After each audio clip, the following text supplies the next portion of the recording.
in my Sonic attire, in my Sonic gloves. So, what am I talking about? Something that has to do with Sonic. So I know a lot of you have been waiting for me to talk about this, and I've been waiting for myself to talk about this. Sonic, the fan film, 2013.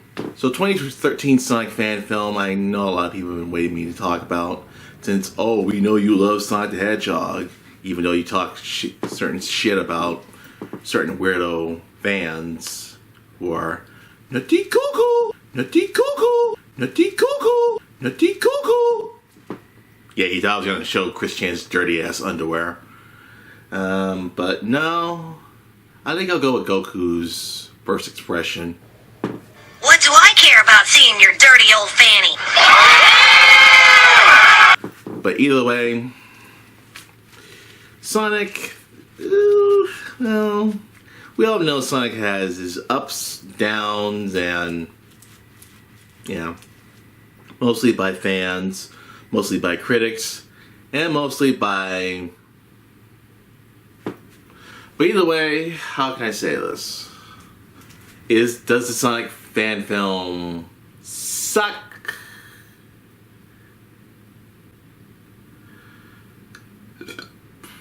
Well, I'll say this. The Sonic fan film, maybe that was a first try. Let's just say it was just a first try. They were trying to make Sonic into a movie. They were trying to turn Sonic into a movie. Now, when I heard about that, I was like, oh, I'm down with this. Then when I heard there was a director who did the Mega Man fan film was going to do it, I was like, oh, well, let's hope he does a better job this time. So, when I saw the Mega Man fan film, I kind of maybe a little bit more skeptic, saying, I don't know if he can pull it off in that sort of way. But then seeing it, I'm now like, okay, alright. The design of Sonic looks okay during the time. And the design of Sonic looks... Wow, that's the most ugliest looking Sonic design I've ever seen. Second ugliest. So I guess what you're probably saying, does the movie suck? Well, I'll get to that pretty soon. But let's talk about the cameos. The cameos from James Rolfe, Doug Walker, Brento Floss, and a couple other people you might have to YouTube or find certain fame or find them on IMDb and know what they are also famous for. But mostly they got a lot of gamers who game on YouTube and Twitch and several other platforms. But either though, does this make the movie good? Well, you got several of these YouTubers who know who Sonic the Hedgehog is and wanted to be in the movie. Or, in other words, they had to add him in the movie to give the movie some credibility. But either way, I mean, the movie itself, my only complaint, some of the special effects are a little, how you say, hokey. There's some of the designs that on the E103 robots, they look a lot better. They look actually very cinematic, if you were to ask me. And also look like they're from a commercial. Something you would see in a commercial. And also I should mention, the actor who plays Dr. Robotnik, he seems to be the only one I can pretty much tell you this. I want to see this guy in more stuff. I really want to see this guy in more things. Like, I really want to see him in a lot more stuff in the future. Because, good God, I'm going to be honest, don't judge me on this. I think he may have been better than Jim Carrey. For anyone who says anything, I don't hate Jim Carrey. I never hated Jim Carrey. Now, of course, he would not be my number one choice as Dr. Robotnik. But heck, I'm looking forward for him in the sequel. Oh, and while I'm on the subject, happy belated birthday, Jim Carrey.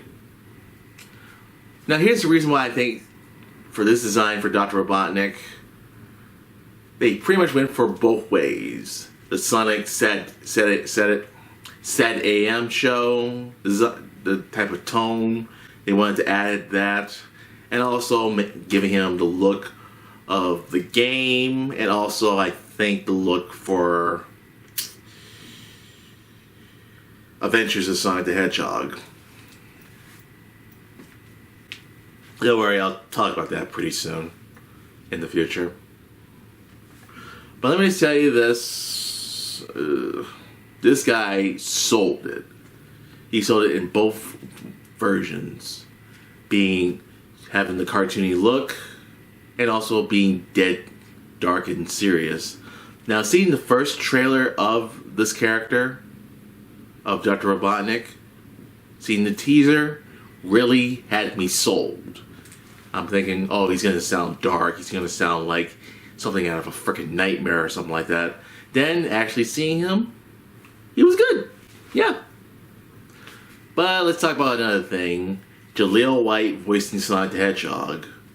Of course, they could have gotten Ryan Drummond, Jason Griffin, or, even though he was relevant to the third of time, Roger Craig Smith. He would have had, they could have gone for either one of those actors. But no, we're going to get Urkel. All I care about is the safety of the kids.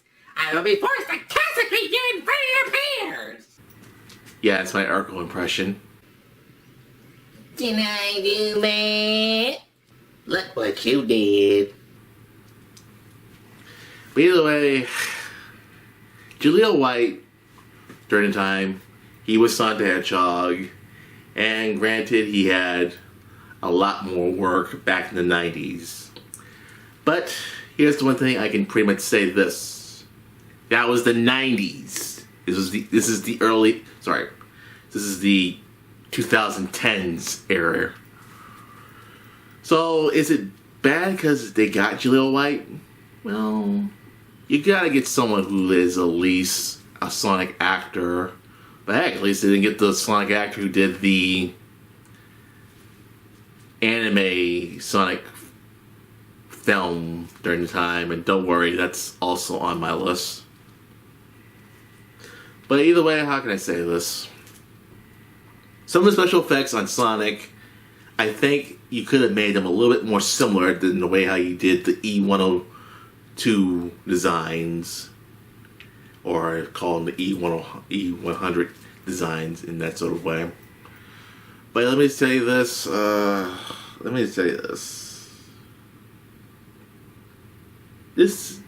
of those special effects, how they're edited, how they're designed, how they edit them out, how they use explosions, and how... Look, the designs look perfect. Let's not get that out of our systems.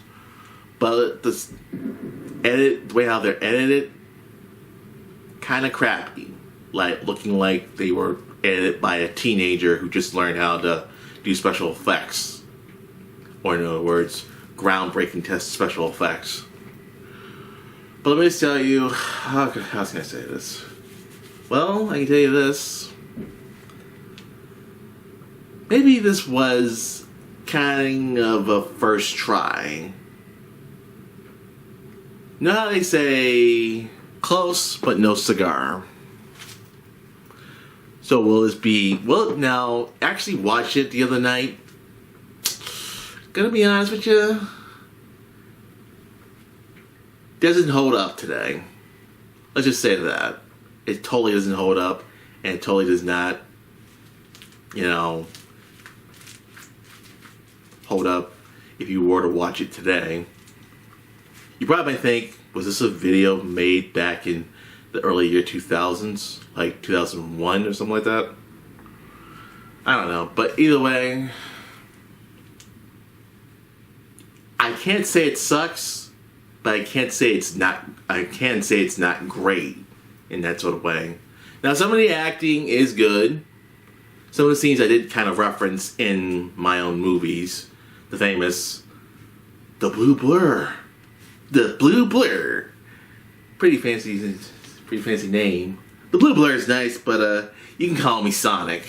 And yeah, I did get this reference from this scene. Blue Blur is nice, but you can call me Sonic. So either way, maybe because of this we would have never gotten the Sonic movie in general. Yeah, maybe we would have never gotten. And if they didn't change the design of Sonic, maybe this would have bombed. Super bombed. So either way, let's not. I mean, come on. It wasn't going to be a groundbreaking thing. I mean, of course, the special effects are not up there with ILM. But, first try. You tried. But you could have done better. So with that ends today's video. Be on the lookout for more videos in the future. And yes, I will be in my usual attire, not in my Sonic fan film attire. So with that being said, Vertical Spy, outro. Now. Yo, Steve Bloom here, voice of Spike Spiegel. Remember to subscribe and get vertical. Alrighty.